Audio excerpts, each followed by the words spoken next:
Real McRae here, and I am back with the first episode of the Babylon 5 experiment. And we are, if memory serves, at T-20 before it begins. To catch those of you who aren't familiar with the Dark Shadows experiment up, this is what happened. I got this crazy idea this year to watch all of Dark Shadows, 1,225 episodes, 10 hours a day in 45 days, and I did it. Now, the results were exhausting, but also I got a perspective on the show that I never expected I would. And so afterwards, what could I do next? And I thought about it, and I thought Babylon 5, of course. It helped create the modern era of arc-driven storytelling in science fiction. Its writer, J. Michael Straczynski, has gone on to become a tremendous success, and I worked there.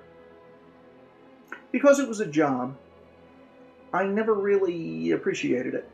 It was 12 hours a day, a lot of it while I was waiting to go to graduate school. But nevertheless, I was there, and I've got interesting stories and observations that I'll share as we go along the way. I need to get to know this story because it's a part of who I am, and it's something I've never really been able to appreciate.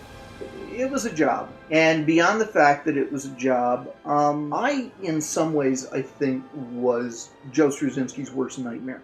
I came from a Star Trek paradigm. I had grown up on Star Trek. Gene Roddenberry's vision of the future was very important to me.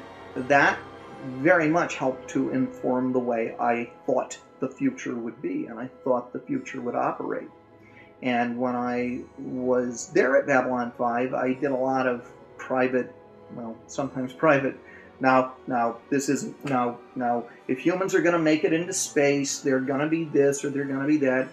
When in fact, we don't know what they're going to be like, although I think Roddenberry is probably right. I hope that we will be better as people, and that's one of the qualifications for making it out there, but we'll see. But what I wasn't ready for was a story on television set in space of humans who were, well, closer to what we are now. Star Trek was just my paradigm. It's time to break that paradigm. Because of that, I never was able to really appreciate Babylon 5 when it was on. Although I've owned the sets, I have never really been able to watch them. And so I invite you to go along for the ride. I may love it. I hope I will. I'm ready to.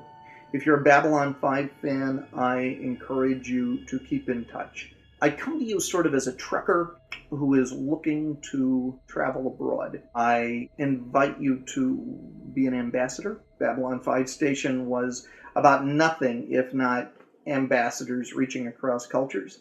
I had a great time with the Dark Shadows experiment. I'm getting stuff geared up for next year for that, and we'll probably drop some hints along the way. But for now, this is the Real McRae signing off, and 20 days. I'll see you soon. Take care. Bye.